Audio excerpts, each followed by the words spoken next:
किसान ये नहीं थे, ये खालिस्तानी थे। फिर न पार्टी उस पर कोई ध्यान दे रही है, न तो कोई मीडिया ध्यान दे रही है। क्या राहुल गांधी, प्रियंका गांधी आए थे, नहीं आ सकते थे, लेकिन उनके लिए हम ब्राह्मण थे। मुआवजे से संतुष्ट 45 लाख हमारे लिए कोई मायने नहीं रखता है। जो आतंकवादियों का संगठन था उसमें विपक्ष की मिली भगत से हमारा लड़का मारा गया। नमस्कार, मैं हूं अंबुज और आज मैं हूं लखीमपुर खीरी में। लखीमपुर खीरी पिछले कुछ दिनों से विवाद का जो है जड़ रहा है। यहाँ पे हमने देखा कि जो कथित किसान हैं वो बेदर्दी से पीट पीट करके लोगों की हत्या कर रहे हैं। थोड़ा सा विवाद होता है कि उनके जो लाठी डंडे हैं वो लोगों पे बरसने शुरू हो जाते हैं। इसी कांड में जो है एक शुभम मिश्रा नाम के व्यक्ति की मृत्यु हुई थी, जिनकी कथित किसानों ने पीट पीट कर हत्या कर दी थी। आज हम उन्हीं शुभम मिश्रा के घर पे हैं और हम उनके परिजनों से बात करेंगे और जानने की कोशिश करेंगे कि क्या है आखिर मसला और क्यों इसको एक राजनीतिक रंग देने की कोशिश की जा रही है। तो हमारे साथ शुभम मिश्रा जी के घर में शुभम मिश्रा के कुछ परिजन मौजूद हैं। आइए हम उनसे बात करते हैं और जानने की कोशिश करते हैं कि इसके पीछे की सच्चाई आखिर क्या है। तो आप सबसे पहले अपना एक बार परिचय दे दीजिए। विजय मिश्रा, गढ़ी रोड, मोहल्ला अग्निहोत्री नगर, लखीमपुर का मैं रहने वाला हूँ और दुर्भाग्यवश मैं शुभम का पिताजी हूँ। आज मैं उनका दर्द सह नहीं पा रहा हूँ, लेकिन आप आए हैं तो बता रहे हैं। क्या क्या वजह रही, क्यों ये कांड लखीमपुर में हुआ? सबसे पहले तो आप हमें ये बताइए। ये जो आतंकवादियों का संगठन था उसमें विपक्ष की मिली भगत से हमारा लड़का मारा गया। क्योंकि वहाँ पे जो भी इकट्ठा हुए थे लोग, उसमें किसान ऐसा नहीं कर सकते। किसान उसमें केवल कहने के लिए थे, बाकी पंजाब से बाहर से सभी को जानकारी है, बुलाए गए थे। अच्छा, एक चीज़ आप बताइए, आपसे पूछना चाहते हैं कि जैसे आपके कैमरे पे हम एक पत्थर मार दें, उसके बाद में आपसे कहें कि हमारी बाइट लीजिए, क्या ले सकते हैं? नहीं ले सकते हैं। उसी प्रकार से गाड़ी पर जब पत्थर चलने लगे तब आदमी ड्राइवर घायल हो गया। जब वो चला रहा था तो जो जिसने मारा वो अब दोषी बताए जा रहे हैं और जो दोषी थे वो आज किसान बताए जा रहे हैं। पता नहीं कौन सी ये मीडिया क्या बता रही है, हमारी तो समझ में नहीं आ रहा। वहां पे जो लोग थे, जो लोग पीट पीट कर मार रहे थे लोगों को, जिसको कथित किसान एक तरह से कह सकते हैं, उनके टी शर्ट पे जो खालिस्तानी आतंकवादी है भिंडरा वाले, उसकी भी तस्वीर नजर आई थी। हाँ, वो निशान दिखे हैं, मीडिया में हमको भी दिखे हैं, लेकिन ये आप लोग बताइए कि कहाँ है वो लोग जो दिख रहे हैं पीटते हुए। उनको आप ढूंढिए, उनकी तलाश करिए, उनको सजा दीजिए। हम ये नहीं चाहते हैं कि मतलब वो किसी भी हालत में, उनको फांसी तक पहुंचना ही चाहिए। मेरा लड़का बिल्कुल बेकसूर था। 80 किलोमीटर यहाँ केवल माननीय मुख्यमंत्री जी को मिलने के लिए गया था। वार्ड का बूथ अध्यक्ष था, पार्टी के लिए बहुत समर्पित था। फिर न पार्टी उस पर कुछ ध्यान दे रही है, न तो कोई मीडिया ध्यान दे रही है। ये बहुत बड़ी गलती कर रही है। हम इस पर आंदोलन भी कर सकते हैं, कुछ भी कर सकते हैं, बहुत सहन करने की क्षमता होगी। इस पर मीडिया पर सरकार ध्यान दे। विपक्ष की क्या भूमिका देखते हैं आप इसमें? विपक्ष बिल्कुल अन्याय कर रहा है। विपक्ष केवल आतंकवादियों का सहयोग कर रही है कि हाँ, किसी तरीके से दंड से सरकार को बदनाम किया जाए। देखने में यह भी आया है कि जो वहाँ पे घटना स्थल पे जो कांड हुआ था, वहाँ पे जो किसान, कथित किसान थे, वो कहीं ना कहीं पंजाब के थे, कोई दूसरे जिले के थे, उत्तर प्रदेश से ही थे। तो उस पे आप क्या कहेंगे? अरे उसमें खालिस्तान के भी थे। आपने पाकिस्तान क्यों नहीं कह रहे? पाकिस्तान खालिस्तान के थे। अगर होते ना तो आपको टी शर्ट दिखी? टी शर्ट तो दिखी होगी ना आपको। आप बताइए, दिखी कि नहीं दिखी? आपको भी दिखी होगी। हमसे आप पूछ रहे हैं, आप जानते हैं सब कुछ, फिर भी हमसे आप पूछ रहे हैं, क्यों पूछ रहे हैं?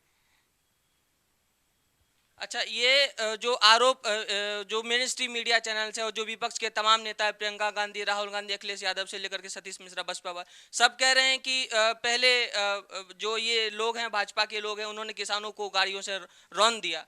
हमने आपसे पहले भी बताया उदाहरण कि अगर हम आपके कैमरे पे पत्थर मार दें पहले आते ही, क्या आप हमारी बाइट ले सकते हैं? नहीं ले सकते हैं। ठीक उसी प्रकार जब वो रिसीव करने जा रहे थे माननीय उप मुख्यमंत्री जी को, इनके शीशों पे पत्थरों से जब हमला हुआ, गाड़ी ड्राइवर जब घायल हो गया, उसके बाद में गाड़ी उसने रोक दी। उसके बीच में क्या हुआ, कैसे हुआ, गाड़ी डिस्बैलेंस कर, उसके बाद में जो गाड़ी में हमारा लड़का बैठा था उसको निकाल करके लाठियों से इस तरीके से पीटा है कि हमने उसकी चेहरा भी नहीं दिखाया घर वालों को, न मैंने देखा है किस तरीके से उसका दाह संस्कार किया है। ये हमारी आत्मा जानती है, हम जानते हैं। हमारे साथ में बहुत बड़ा अन्याय हो रहा है। इसमें गवर्नमेंट को, सरकार को केंद्र सरकार को सबको सोचना चाहिए, क्योंकि उनका एक छोटा सा कार्यकर्ता था, बूथ अध्यक्ष था, लेकिन कोई ऐसी, हमारे सांसद जी भी हमको मिलने आए, हमारे विधायक जी भी हमसे मिलने आए, जिला अध्यक्ष जी मिलने आए। क्या राहुल गांधी, प्रियंका गांधी आए थे? नहीं आ सकते थे, लेकिन उनके लिए हम ब्राह्मण थे, ब्राह्मण द्रोही, इसीलिए कांग्रेस को आज की ब्राह्मण द्रोही कहा जा रहा है कि ब्राह्मण, जनेऊ पहनने से कोई ब्राह्मण नहीं हो जाता है। जो उन लोग कर रहे हैं, उन्होंने, प्रियंका गांधी ने, कई कई जगह पे ये भी खबर आई कि आप लोगों ने मना कर दिया मिलने से। बिल्कुल ये झूठ बोल रही है प्रियंका गांधी जी। हमको भी सुनने को मिला है कि प्रियंका गांधी जी ने कहा है कि हमने मिलने से मना। कहीं पर किसी से स्टेटमेंट बताएं कि किसने कहा है कि हम नहीं मिलना चाहते। उनको आना चाहिए था। अगर हमारा तकलीफ उनको तकलीफ नहीं दिख रही है, नहीं उनको चाहिए ब्राह्मण वोट, नहीं ब्राह्मण के साथ में रहना चाहती हैं, मत रहें, लेकिन कम से कम दर्द में तो जाना चाहिए, जिस दर्द हमारे भी था। हमारे यहाँ नहीं आई, वहाँ उतनी दूर चल के आई। वो राजनीति कर रही हैं, हम राजनीति नहीं कर रहे, हमारा लड़का गया है। तमाम लोग जो है वो मीडिया के माध्यम से ये तो देख रहे हैं कि किसान जिनकी मृत्यु हुई, कथित किसान, उनके घर विपक्ष के लोग पहुंच रहे हैं, उनकी पीड़ा में शामिल हो रहे हैं, वो क्या करते थे, तमाम चीज़ें उनकी दिखाई जा रही है। हम चाहते हैं कि हम शुभम के बारे में भी लोगों को बताएं, क्या वो करते थे, कैसे रहते थे, आगे उनका भविष्य में क्या वो करना चाहते थे। तो आप उनके पिता है तो एक बार उनके बारे में बताइए। बीएससी उसकी कंप्लीट हो चुकी थी, उसके बाद में प्राइवेट जॉब करने लगा। बाद में कहता जॉब हम नहीं कर पाएंगे, हम अपना बिजनेस करेंगे। उसने जीएसटी नंबर लिया था, उसके लिए बैंकों में, कई बैंकों में अप्लाई किया, लेकिन उसका लोन कहीं से नहीं हो पा रहा था, क्योंकि हमारे पास इतनी पूंजी नहीं थी कि हम लोन ले सके, उसको गारंटी दे सके। इसीलिए दौड़ भाग कर रहे थे, थोड़ा बहुत काम शुरू किया था। इसमें, इस पूरे कांड में आप अजय मिश्रा जी की क्या भूमिका देखते हैं? अजय मिश्रा जी यहाँ आए थे, उन्होंने पूरी सांत्वना दी। वो अपने दंगल प्रोग्राम हर साल की तरह इस साल भी करवा रहे थे। उनकी ऐसी कोई सोच नहीं थी कि हमारा ये प्रोग्राम होना, लेकिन ये इकट्ठा करके सारे लोगों को, ये मोनू को मारना चाहते थे। लेकिन उसमें जो हमारा लड़का था, लगभग 2.5 तोले की चैन पहने हुए था, 50,000 का A1+ मोबाइल था। शायद लोगों ने, खालिस्तानियों ने सोचा कि यही मोनू तो नहीं है, इसीलिए उनको पीट पीट के मार डाला। सरकार से, जो उत्तर प्रदेश की सरकार है, जो केंद्र की सरकार है, उससे आपकी क्या अपेक्षाएं हैं? बस यही अपेक्षाएं हैं कि हमारे लिए उचित न्याय होना चाहिए। जबकि आज योगी जी ने कहा है कि बक्सा कोई नहीं। उचित न्याय, उचित में कैसा उचित न्याय, क्या न्याय होना चाहिए, क्या चाहते हैं? क्या मुआवजे से आप संतुष्ट हैं? मुआवजे से संतुष्ट। 45 लाख हमारे लिए कोई मायने नहीं रखता है। एक हमारी बहू है, हम दोनों लोग बूढ़े माँ बाप हैं, हमारे पास क्या बचा, हम क्या कर सकते हैं ना। अब तो हम नौकरी भी नहीं कर सकते हैं। बाकी एक लड़की उसकी है, भाई छोटा है, क्या करेंगे, इतने में कुछ नहीं होगा। छत्तीसगढ़ सरकार, खैर इस दुख की घड़ी में हम सभी आपके साथ हैं। काफ़ी लोग हैं जो मीडिया चैनल से, वो तमाम मीडिया चैनल्स है वो कथित किसानों की पीड़ा तो दिखा रही है, लेकिन आपके परिवार तक कोई नहीं पहुंचा। आपका ये भी आरोप था कि मीडिया वाले हमसे बात करके जाते हैं लेकिन हमारे बारे में दिखाते नहीं हैं। तो इसीलिए आज हम तक पहुँचे, आप तक पहुँचे हम लोग। एक सवाल और ये भी है कि छत्तीसगढ़ और पंजाब सरकार ने भी 50-50 लाख रुपए मुआवजे की घोषणा की है, लेकिन उन्होंने सिर्फ कथित किसानों के लिए घोषणा की है। क्योंकि ये तो इंसानियत का एक पैमाना होना चाहिए कि जितने लोगों की मृत्यु हुई है सभी को दें। तो ये कैसा न्याय है, ये कैसा मुआवजा है? नहीं, ये तो हमें जानकारी हुई कि छत्तीसगढ़ के बघेल जी और चन्नी जी दोनों लोग आए थे, 50-50 लाख की घोषणा कर गए हैं। लेकिन हमें ये नहीं पता भी चल रहा है कि उन्होंने सबके लिए किया है, 8 लोगों के लिए, या तथा कथित उन हत्यारों के लिए किया है जिसने हमारे बच्चे की जान ली है। इसमें ये सरकारें खुद पर ध्यान देंगी कि हम भी किसान हैं, हमारे भी साथ करना चाहिए, क्योंकि हमारा भी परिवार है। उसकी संरक्षण के लिए एक ही लड़का था, वो बचाने कौन संरक्षण करेगा उसका। विपक्ष का ये जो रंग है, जो लखीमपुर खीरी की घटना पे राजनीतिक रोटी सेकने का ये लोग काम कर रहे हैं, जिनकी जो वोट की नदी थी वो सूख चुकी थी, अब फिर से उसमें वो पानी डालने की कोशिश कर रहे हैं। तो ये आपको क्या लगता है कि विपक्ष एक पूरी तरह से इस मुद्दे पर राजनीति करने की कोशिश कर रही है? कुछ नहीं कर पाएगी विपक्ष, कहीं से विपक्ष नहीं है। विपक्ष सब, ये पब्लिक सब देख रही, पब्लिक जान रही कि कौन कसूरवार है इसमें, कौन नहीं कसूरवार है। ये भावना विहीन विपक्ष हो गई है। बिल्कुल भावना विहीन हो गई है। क्या आप एक चीज बताइए कि सरदार ही केवल किसान है? हिंदू कोई किसान ही नहीं है, सरदारों को किसान बताया जा रहा है। चाहे पंजाब से आए, हर जगह सरदार किसान है, टिकैत किसान है। हम लोग किसान नहीं है। ब्राह्मण, हिंदू, अहर, यादव, जाट जितने भी हैं, ये कोई किसान ही नहीं है। अगर किसान का आंदोलन होता तो वो भी होते ना साथ में, क्यों सरदार ही किसानों का आंदोलन कर रहे थे। ये सोचने का विषय है। आप भी समझदार हैं, इसको मीडिया में आप बताइए, ये गलत कर रहे हैं। किसान ये नहीं थे, ये खालिस्तानी थे। मीडिया के चैनल से आपकी क्या शिकायत है? मीडिया के चैनल से यही शिकायत है कि सभी लोग आए, सभी लोग उससे बाइट लेकर गए, लेकिन बाइट वो केवल किसान सरकार तक सीमित कर रहे हैं। हमें उसे इग्नोर किया जा रहा है कि हम लोग उसमें दर्द में, ना तो दर्द में है, ना कोई प्रियंका जी को जरूरत है हमारे घर से, ना राहुल गांधी जी को जरूरत है, ना अखिलेश यादव से जरूरत है, ना सतीश मिश्रा से। ये सभी लोग आए, लेकिन हमसे मिलने के लिए किसी के पास समय नहीं था। लेकिन ठीक है, आने वाला वक्त बताएगा और हमारा समाज बताएगा कि तुम लोगों को कैसे क्या किया जाए। आपको नहीं लगता ये किसानों का एक बदला रूप दिख रहा है? किसान की पहचान होती थी खेत में हल चलाना, ट्रैक्टर चलाना, आज वो देश के युवाओं के सर पे लाठी और डंडे चला रहे हैं।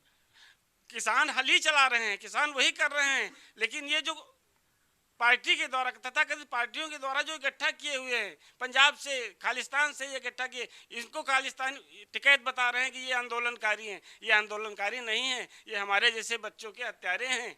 इनको आप बिल्कुल गलत फहमी में बताइए कि ये किसान हैं। ये किसान होते तो इस तरीके से हमारे बच्चे को नहीं मरते, बर्बर तरीके से हत्या करते। एक सवाल ये भी बनता है कि जब वहाँ पे घटना हुआ, लाठी डंडे बरसाए गए, लोगों को मौत के घाट उतारा गया, तो उस घटना की जानकारी आप तक कैसे पहुंची और जानकारी मिलने के बाद परिवार में क्या माहौल था? उसमें था ऐसा कि हमारी सुबह से बात हो रही थी, शुभम की हमारी 12 से 1 बजे तक बात हुई है, लमसम 2-4 बार। हमने पूछा कि क्या स्थिति, उन्होंने कहा ठीक है, ये है, सब जो बताते रहे, लेकिन लगभग 2 बजे के बाद भी उनका स्विच ऑफ हो गया। फिर हमने जानकारी करने की कोशिश की, जानकारी हमें कोई नहीं मिली। वहाँ से एक हमारे मिलने वाले थे शुभम, दूसरे शुभम लड़का था जो हमारे गांव से रहने वाला था, उससे हमने फ़ोन किया तो उसने कहा कि हॉस्पिटल में देख लीजिए, कहीं से चोटिल होकर के हॉस्पिटल 8 लोग पहुँचे हैं। हॉस्पिटल गए तो वहाँ पर कोई हमें जानकारी नहीं मिली। उसके बाद में रात में व्हाट्सएप पे हमने देखा, एक हमारे लड़के का जो मित्र था अमन, उसके मोबाइल पे एक व्हाट्सएप पे मैसेज आया जिसमें वो अंडरवियर पहने हुए था और कलावा पहने। उस अंडरवियर और कलावा से हम अपने लड़के की पहचान कर पाए। और उसके बाद में ऐसा हुआ कि वो जब यहाँ पीएम के लिए आया, उस समय जींस पहने हुए था, तो ये भी एक जांच का विषय है कि वहाँ पर अंडरवियर में पहले फोटो आया, उसके बाद में जब पीएम के लिए बॉडी आई तो उसमें जींस पहने हुआ था। तो ये कहाँ से, बीच में किसने पहनाई, उसमें जो हमारे लड़के की चैन और मोबाइल था वो किसने गायब किया, वो वहाँ तक भी पहुँचने का सुराग मिल सकता है इससे। तो हमने बात की शुभम के पिताजी से, अभी हम शुभम के घर में हैं। इन्होंने तमाम तरह के आरोप लगाए हैं। इनका कहना है कि मीडिया भी हमारे साथ भेदभाव कर रही है, कहीं ना कहीं जो सरकार है केंद्र की और जो यहाँ के जनप्रतिनिधि हैं वो सभी हमारे साथ हैं, हमारे साथ आए, उन्होंने सांत्वना दिया। मुआवजे से कुछ नहीं होने वाला, एक जब लड़का चला जाता है घर का तो पैसा उसकी बराबरी नहीं कर सकता।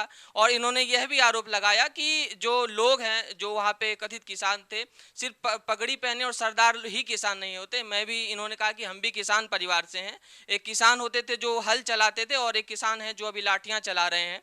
तो ऐसे में हम ये रिपोर्ट आप तक पहुंचा रहे हैं, आप लोग इसको देखिए, समझिए, सुनिए। और हम अभी कुछ देर में ग्राउंड पे भी जाएंगे, ग्राउंड जीरो पे जाएंगे जहां पे घटना हुआ था, वहां से भी कुछ रिपोर्ट्स आपको दिखाएंगे।